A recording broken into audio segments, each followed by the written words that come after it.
Touhou project was created in 1995 by a single developer, Junya Ota, better known as Zune. What started out as a niche doujin game series has spawned over 24 more official games, numerous titles by other independent developers and studios, tons of merchandising from figures to books, and countless covers of the game's music. While this popularity is mostly exclusive to Japan, Touhou has also garnered a smaller fanbase in other countries over the years, and there are many people who recognize some of the songs and characters without even knowing what Touhou is just due to its presence in internet culture. The main Touhou games are shoot-'em-ups, a genre that was on the decline even 20 years ago, let alone nowadays. More specifically, they're bullet hell, or Danmaku games, like 2001's Ikaruga. It's a genre with roots that can be traced to one of the earliest computer games, Space War, and to the initial popularization of video games in the late 70s and early 80s, with games like Space Invaders, Asteroids, and Galaxian. It's no wonder then that the genre began to fade away as the industry kept advancing, since it had been experimented with countless times through the 80s and 90s. The mechanics are so fundamentally simple that a shmup is one of the first things that many aspiring game developers might make while they're learning the basics. So going into Touhou 6, Embodiment of Scarlet Devil, one of the main things I was curious about was how this series has remained active and popular for over 20 years, decades past the prime of its genre.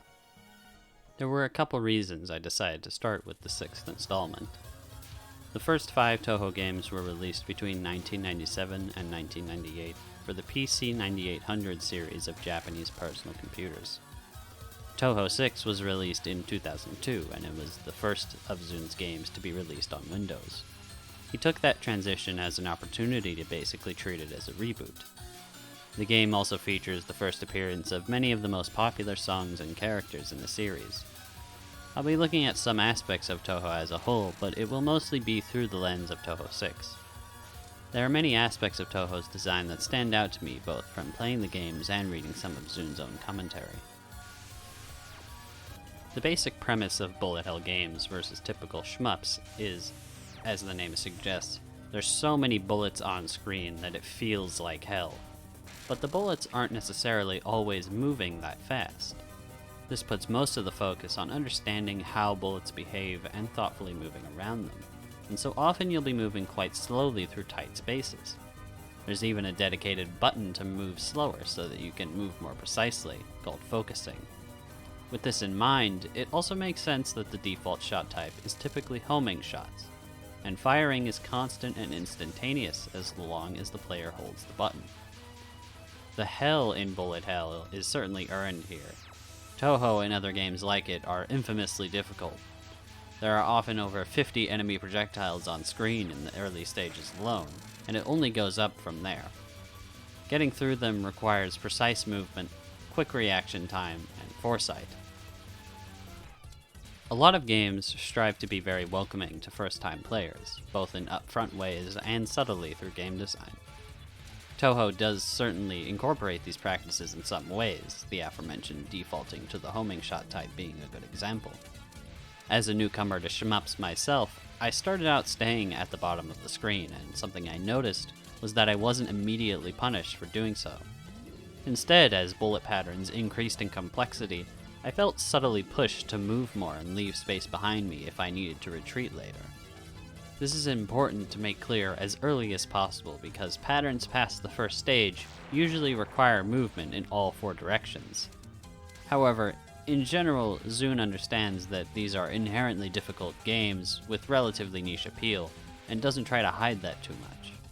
Touhou embraces the fact that it's a short arcade-style game that you're meant to play over and over and watch yourself get better at, and thus it picks up the pace pretty quickly. Especially in today's day and age, scoring has become a less consequential thing in large games. I think it's simply that developers wanted to create different kinds of experiences that don't necessarily benefit from having certain numbers attached to different actions. And on the player's end, getting a high score just for the sake of it isn't appealing to everyone. But Touhou does at least do a good job at addressing that by using a common trick. The difficulty of this game can't be understated. and as a reward for reaching certain point thresholds, the game essentially makes it a little easier for you. For reaching certain scores, you get extra lives and bombs. Bombs being limited use special moves that deal massive damage to enemies, clear the screen of bullets, and provide temporary invincibility. Players will quickly realize that these can be used both offensively and defensively. In fact, this is even encouraged because you're able to use a bomb to save yourself during the first couple frames after you get hit. This way of tying your score to valuable resources provides a tangible benefit to engaging with the scoring systems, as the average player will need these extra lives and bombs to achieve the ultimate goal, which is to clear the campaign without losing all your lives, typically called a 1 credit clear or 1 CC. While the goal is to get to the end without continuing, you are given 3 continues, or 3 sets of lives and bombs, to work with. And once you clear a stage, you can practice that individual stage without having to go through the subsequent ones. You can also adjust the number of lives and bombs you start with, up to 5. Cleverly, going above the default number of lives or bombs will decrease your score, while starting with less than the default number will actually increase it. While there are 4 difficulties to choose, easy, normal, hard, and lunatic, the goal is specifically made to be clearing at least normal without using continues, which unlocks the even harder extra stage. In Touhou 6, clearing easy in any capacity, even without using a continue, always results in a bad ending. But on top of this, it's also only 5 stages long, as opposed to normal and above, which have 6 stages. While I think I understand the motivation for doing this, which is to make it very clear that the player should move on to normal as quickly as possible, I don't really like the idea of completely omitting entire stages on certain difficulties, and evidently Zune felt the same way, as the subsequent games in the series don't do this. I said that rewarding valuable resources at certain score thresholds naturally encourages more engagement with the scoring system. I think this is especially important because, for me, Touhou was really at its best when I had to think about scoring high, even though I was still struggling to just stay alive, and the scoring mechanics play into this dynamic very well. As is typical, you get points from shooting enemies, clearing stages, and picking up items. Those pickup items, however, give you more points if you collect them closer to the top of the screen. You're also able to instantly collect all items on screen by moving to the top of the screen while you're at full power. Both of these mechanics naturally put you closer to the line of fire of enemies. You also get points by doing what's called grazing bullets. That is to say, the player character's sprite is bigger than their actual hurt box, and every time a bullet touches that sprite without hitting the hurt box, your graze counter goes up and you get points. You also get more points from beating bosses if you clear a phase without losing a life or using a bomb. All of these mechanics have something in common. They all encourage taking more risks, and your reward for taking those risks is more room to make mistakes later in the form of lives and bombs. It's an incredibly engaging loop for me, and naturally got me to come to grips with the scoring mechanics. Touhou takes place in the fictional world of Gensokyo, a parallel world based on traditional Japan where beings from folklore such as yokai and deities live together with humans. The main character is Reimu Hakure, a shrine maiden whose job is to watch over the land and exterminate problematic yokai. Reimu alongside the magician Marisa Kirisame are the main playable characters across most modern entries. The plot typically can be boiled down to something along the lines of, a powerful yokai does something that our heroes find inconvenient. In the case of Touhou 6, a mansion appears out of nowhere one day, and now a red mist is emanating from the mansion and blocking the sky, so Reimu or Marisa go to investigate. Even though sometimes the stakes are actually quite high, the heroines don't typically act like they are. Reimu is stubborn and somewhat aloof and lazy, and Marisa is rowdy, arrogant, and blunt, and they're both very confident in their abilities. Their characterization reminds me of characters like Bayonetta or Dante, where the flashy gameplay, in a way, meshes well with the playable character's personality, and it's reinforced through the player's own actions.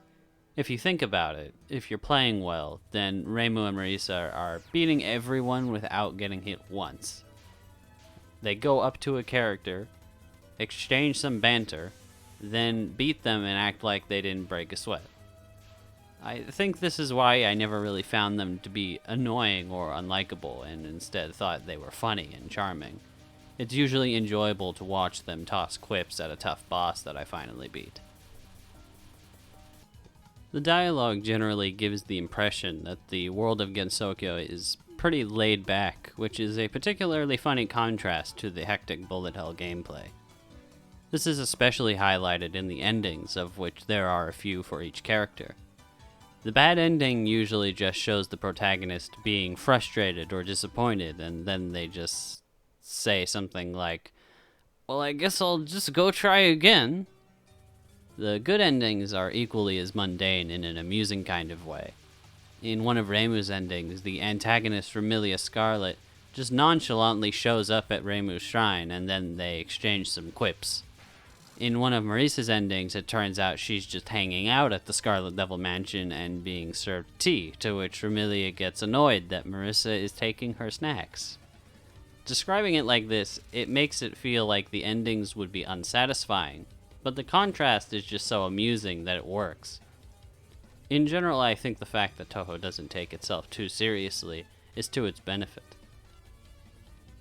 While the dialogue sequences in the games are often a little odd to me on account of cultural barriers and going through an albeit good fan translation, they're still very charming for what they are. Zune said that the dialogue is like a reward for getting through bullet sequences. From a design perspective, these bits of dialogue serve the important purpose of breaking up the hectic gameplay for brief moments. Especially in fast-paced action games requiring constant focus like this, some lulls can be beneficial for good gameplay rhythm and flow.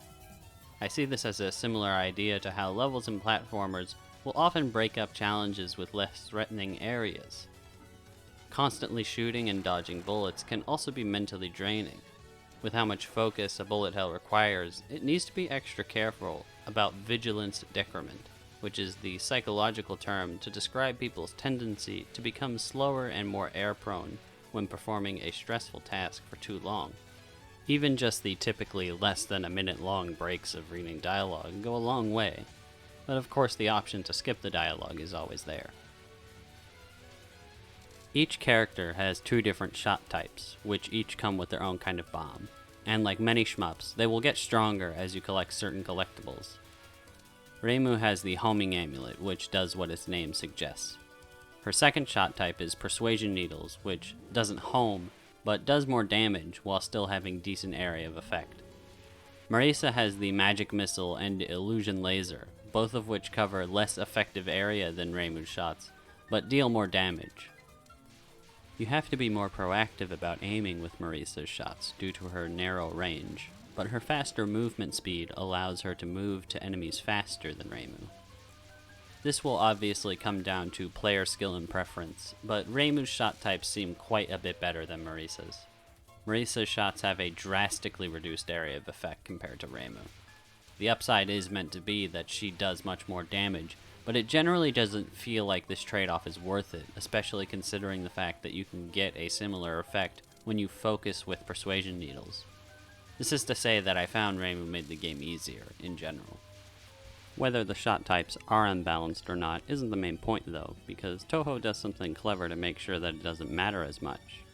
As I mentioned, the goal is to clear normal mode without using continues and unlock the extra stage.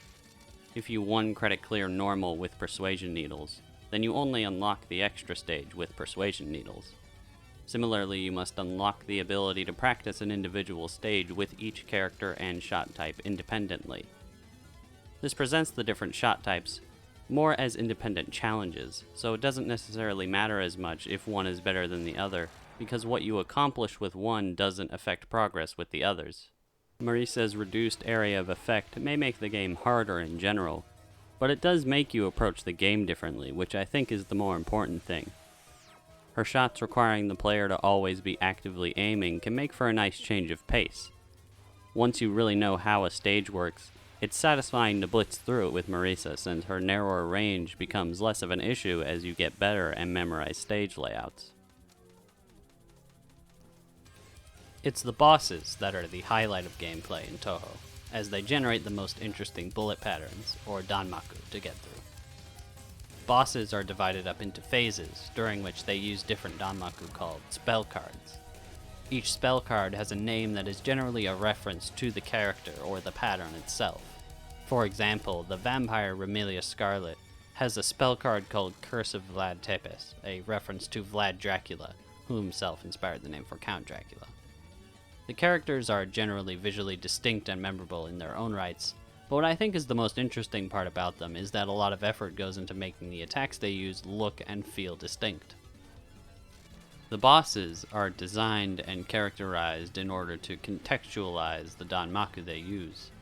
Even just looking at Rumia and Chirno, the bosses of Stage 1 and 2 respectively, they use distinct bullets and trajectories, like you couldn't mistake one character's Danmaku for another.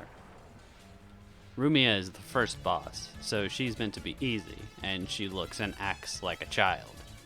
Many of her attacks feature multiple colors of bullets, and give the impression that she's just sort of randomly, amateurishly throwing things at you, which fits her demeanor. Chirno is an immature, overconfident fairy with power over ice, and as such her bullets are white and light blue, and most of them look like shards of ice. She even has an attack where she literally freezes all of the bullets on screen in place. Compared to Rumia, her spell cards feature more bullets, but most of them aren't really a danger and just go flying in other directions. As if she's just trying to show off, but isn't really smart enough to have a real focused strategy. These are the kinds of things that, while they may individually go unnoticed, really do add up to make everyone feel distinct. It's an interesting example of tying different aspects of the game, in this case the personality and abilities of characters, to the bullet hell mechanics. The visuals for the individual bullets start out simple, and gradually more variants are added as the game goes on. Besides a couple, namely kunai and knives, bullets are generally just brightly colored circles or other simple shapes. Later games add some more, but they're still generally just simple, brightly colored shapes and straight lines. The various shapes and colors of bullets are commonly used to make it clearer that a set of bullets will behave differently from another. For example, patterns with two sets of bullets coming from different directions will typically make each trajectory have a different color. Some of them do stand out better than others though, which can become a problem when multiple colors and shapes are on screen at once. Anything besides simple shapes and lines are non-existent in Touhou 6 and used very sparingly in future games. Rather than, say, literally attacking you with waves of water, an enemy will shoot waves of blue bullets that invoke the idea of waves of water. Though I would disagree, this could perhaps be argued to be lazy, but there is an upside to this simplicity. There's generally no question about what is and isn't dangerous and where the hitboxes are. Combine this with most enemies and all bosses being small humanoids, and it makes the often complex Danmaku a little easier to process on average. And complex they certainly are. Even after playing close to a dozen of these games, I still get mesmerized at what can be done with these colored balls of light. To be as challenging as they are, the design of Danmaku incorporates multiple techniques. There's usually an element of needing to figure out how a particular sequence of bullets works. Sometimes it's more about understanding a seemingly chaotic system. A common way this is done is by having patterns which home in or are otherwise influenced by the player's position. Usually the solution involves stopping and slowing down to watch how the bullets move with less variables in play. A trick that becomes very valuable is something called streaming, which is when you move as slowly as possible, just letting the bullets clip you so as to limit their variability as much as possible. This technique is so important that the mid-boss of Stage 2 seems to have been explicitly designed with teaching this technique in mind. She has an attack in which the player is trapped between two columns of bullets and must dodge a series of other bullets aimed directly at them. If you try to move around too much in this confined space, you'll quickly run out of room to move. But what seems like a claustrophobic, chaotic system becomes trivial once you slow down and move methodically. Moving around aimed attacks becomes particularly important in Stage 4, where one of the main gimmicks of the stage is these enemies that shoot multiple streams of bullets aimed directly at the player. In cases like these, the goal is to try and make the bullet patterns less chaotic and more manageable. This kind of gameplay basically requires trial and error, especially if you're new to the genre. In the example I just mentioned, if you don't know that tons of bullets aimed directly at you are about to come, then it's easy to unintentionally fill the screen and get yourself killed. Compared to the stages before it, Stage 4 requires more raw memorization of when and where enemies appear, since they need to be defeated as quickly as possible in order to not get overwhelmed. It's hard to get mad at the game for anything being too hard or requiring trial and error though. For one, I knew what I was getting into, but also because a large part of the fun is learning how stages work and getting better at them.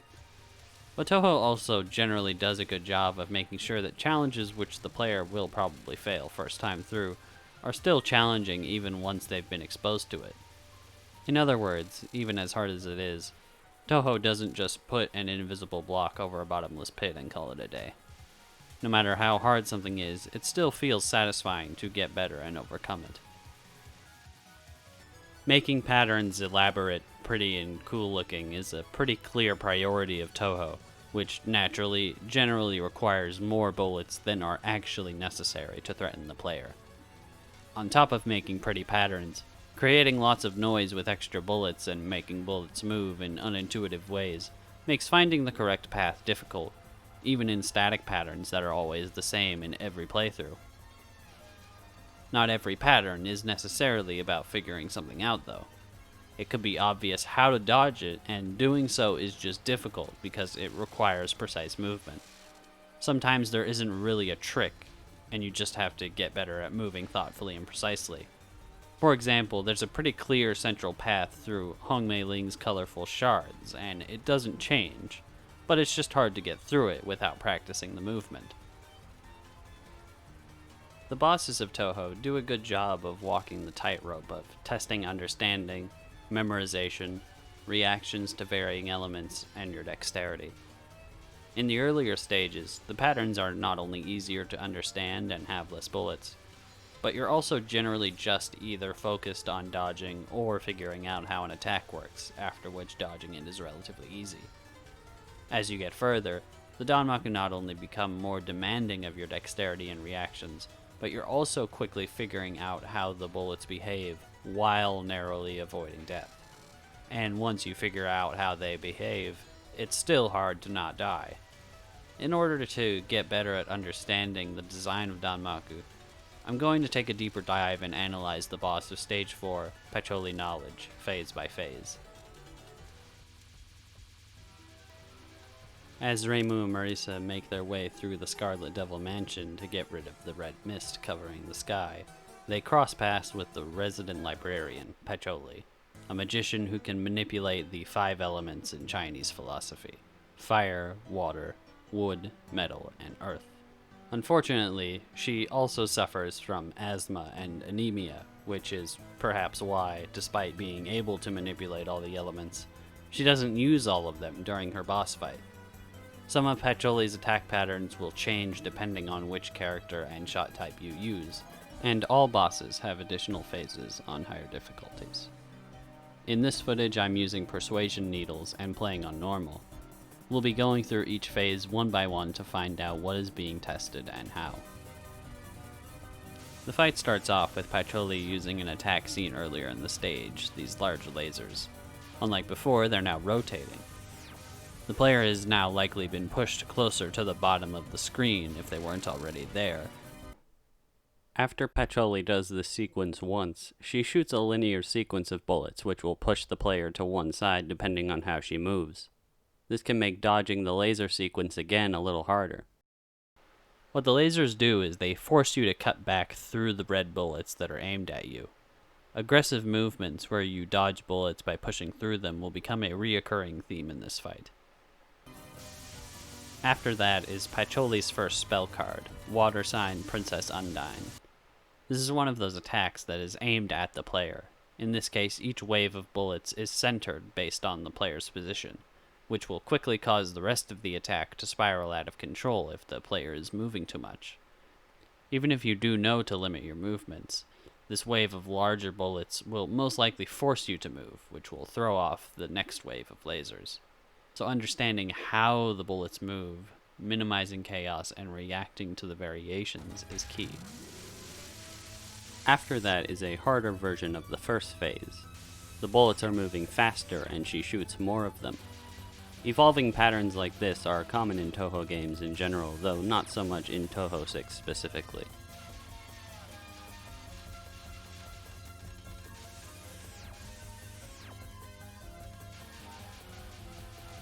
After that is another spell card, Wood Sign Sylphie Horn High level. This attack requires you to dodge both a set of bullets aimed downward from where Patchouli is that slowly curve to the right, and another set of bullets aimed at an angle coming from the left side of the screen. The way they move is also reminiscent of leaves blowing in the breeze, which is a neat touch. A lot of these bullets move independently at varying speeds, and due to how they curve and all of the additional noise, they seem to move unpredictably. This attack is trying to push you into the bottom right corner, which is where the bullets become particularly hard to react to and avoid. A common trick with difficult patterns is punishing you for not attempting to move forward through openings by backing you into a corner. Again, moving aggressively is key. In the last fourth of the fight, Patchouli starts using attacks themed after elemental combinations. First is Water and Wood Sign Water Elf. This spell card uses a similar idea as the previous one. If you try just staying in one of the safe zones, you will get pushed into the corner and die, because Patchouli herself is also moving, so you have to be actively moving through the line of fire to try and stay centered. These bullets move a little more predictably, however, so hopefully at some point, the player will notice this periodic gap in the linear sequence of bullets and take advantage of it, similar to the laser sequence. For her final attack, as a last-ditch effort, Patchouli uses an element she hasn't used yet, metal. In Metal and Water Sign Mercury Poisoning, she shoots a sequence of different color rings of bullets which rotate in opposite directions. As the bullets move towards the bottom of the screen, they do move slower, but move in less intuitive, wider arcs. Closer to the top of the screen, the bullets move more predictably and are closer together, but after traveling a certain distance, they speed up and change trajectory. Your goal is to figure out the safe spot and try and stay there. In general, because bullets are typically shot from a singular source and are angled, they naturally will become more spread out as they travel. In some cases, this makes staying further away safer, but other times when there are a lot of bullets coming from multiple sources, staying far away is a recipe for disaster. Needing to figure out where the safest zone is for a bullet sequence is a common challenge. While a noticeable step up in difficulty compared to the boss of Stage 3, Patchouli's attacks are still pretty focused in terms of what needs to be understood in order to effectively dodge them. While the movement and rhythm may be hard to piece together and execute, it's very concise in what it wants you to do. In particular, learning to move aggressively is an important skill that these attacks teach well. It gives the next two stages more leeway to assume that the player is conditioned to try and solve Danmaku in certain ways. Perhaps you will need to be aggressive with your movements, or maybe you will need to try and stay in a safe spot. The complexity can be increased even further once these concepts are established effectively. Studying these attacks and figuring out how they work feels like I have a better overall understanding of how Danmaku work in general.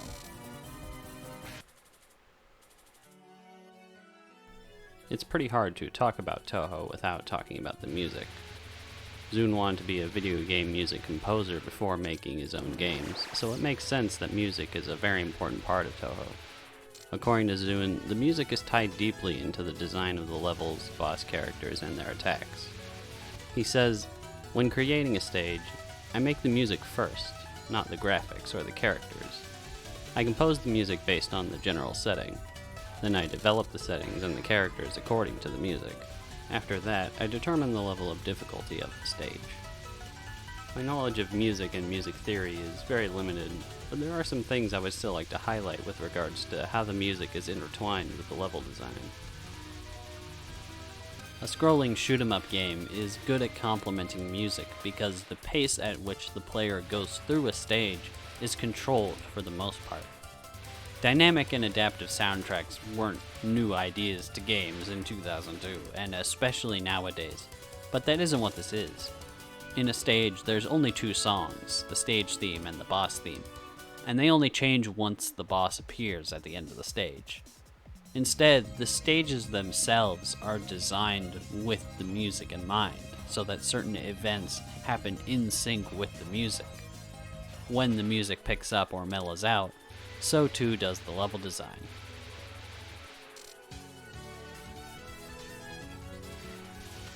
Touhou really takes advantage of music's power over memory. After just a few runs, I was already associating certain parts of a song with particular sequences of enemies and bullet patterns. There's this instance in the beginning of Stage 2 in which the hectic music swells up in sequence with a bunch of objects falling from the top of the screen.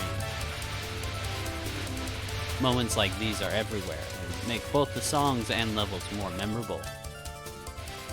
Stage 3 in general highlights this idea well. The music swells and mellows multiple times while the level design does the same. One of my favorite instances is when the music gets a little softer, then the mid-stage boss appears, and then it swells back up when she starts attacking.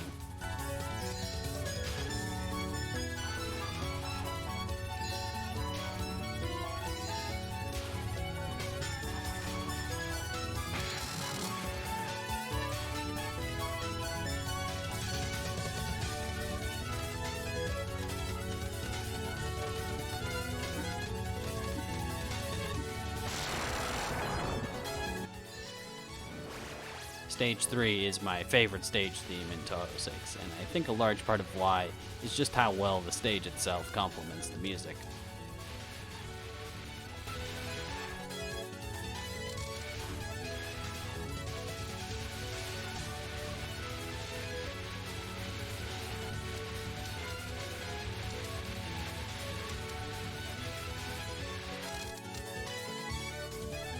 Unfortunately, when you pause the game, the music doesn't pause with it, which will throw all of this off, but this was fixed in later entries. I've been avoiding pointing out gripes and inconveniences in general for two reasons. First, this isn't really meant to be a review, and this video is more about studying Touhou through a particular entry in the series. And also because, for the most part, a lot of my issues with Touhou 6 specifically were addressed in later entries in the series. But compared to later entries, Touhou 6 does show its age in places. A particularly annoying thing for a game all about learning through trial and error is that there's no restart option from the pause menu. So if you want to restart after messing up, you have to quit all the way to the main menu. But like I said, this was fixed in later entries. Something I said earlier was that Touhou 6 is the only game in the series in which easy mode actually has less stages than the higher difficulties, which was presumably to get players to move on from easy to normal as quickly as possible. I feel like I mostly don't like this, but honestly the more I think about it, the more torn I become. As a new player to shmups, let alone to bullet hell games, making easy inherently unsatisfying to complete did get me to move from easy to normal faster than I probably otherwise would have. And it was on normal with its much higher difficulty and more complex patterns where I really started to appreciate the game. The game needs to be hard enough to encourage learning how scoring and boss patterns work. In this way, you could argue that Touhou 6 does a better job than its successors in getting players on the intended path as quickly as possible. However, in general, I think the cons outweigh the pros with this approach, and just making it so you have to unlock the extra stage through normal mode is a good enough incentive to move on to higher difficulties. I want to talk more about the fact that your character's sprite doesn't match their hitbox. This is actually a very important part of Touhou due to the grazing mechanic, but unlike in later entries, in Touhou 6 there's no visual indicator for what your hitbox actually is. This was addressed in the very next game in the series where you can now see your hitbox while you're in focus mode. But for Touhou 6 specifically, you have to resort to adding this functionality with fan-made mods. Even with this functionality added, there's still the issue of this being a necessary barrier that players need to overcome. Once you get to stage 4, intentionally grazing is basically required to get far at all. Nowadays, Touhou has the luxury of this being a relatively well-known aspect of its design, so chances are that if you're going into it, you probably already know about this. However, not only was this not true in the beginning, it also still doesn't entirely remove this barrier. Entities having smaller or larger hitboxes than their sprite or model would suggest is a common trick in game design. For example, enemies in a platformer may have a bigger hitbox on top of them to make jumping on them a little easier, but it's generally not enough of a size difference to notice if you don't know about it. This is to say, these things are inherently unintuitive and are used by designers to make tricks like these invisible. Thus, making it into a game mechanic that must be understood serves as a barrier of entry. Sometimes in shmups where you control a vehicle, this is contextualized by having the cockpit of the ship be the hitbox. In Touhou, you control the characters outside of any vehicle, which has the upside of giving them a bit more characterization. You could shrink their sprites to match their hitbox, but this would naturally make them less recognizable as actual characters in-game.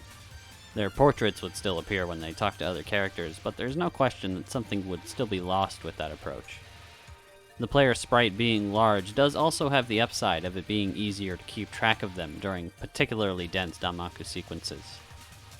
The other approach would be to keep the sprite size the same and make Reimu and Marisa's sprites match their hitbox.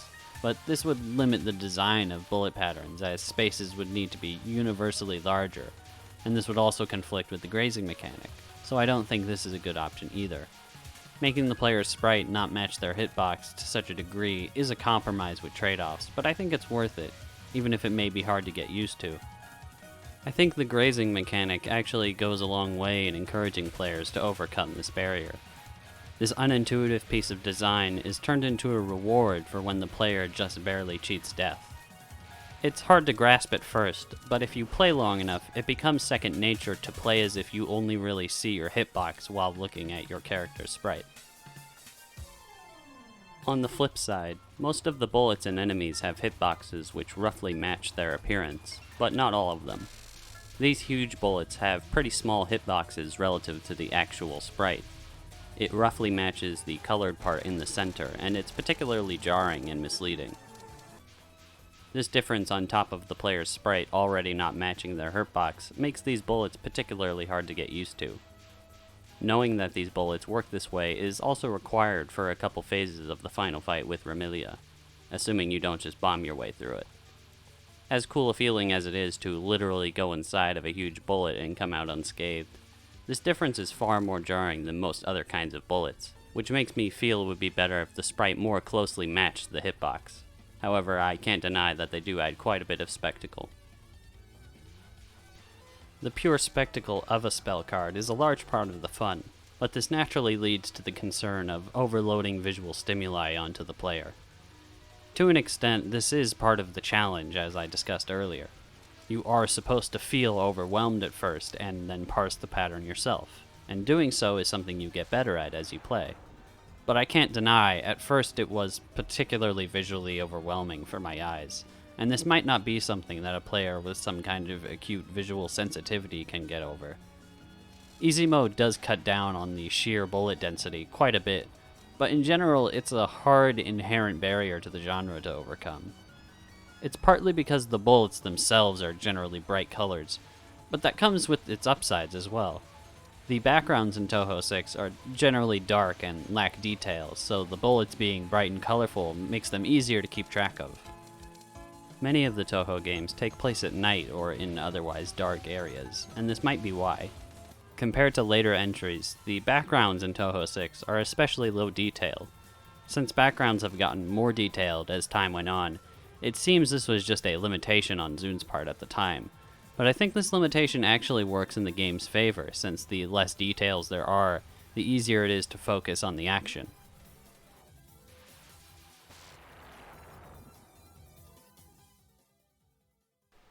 In the beginning, I said that my goal from analyzing Touhou 6 was to understand how a series of shmups could remain so active and popular for so long. I think that Touhou 6 is a well-designed game in its own right, but I want to conclude with something a little more abstract, and what to me is the important overall takeaway as an aspiring game developer. The internet and Zun's open source-like approach to letting independent creators use his IP definitely plays a huge role in the spread of Touhou, and I certainly hope that someone has studied the series as a case study with regards to IP law. But why did it catch on to begin with?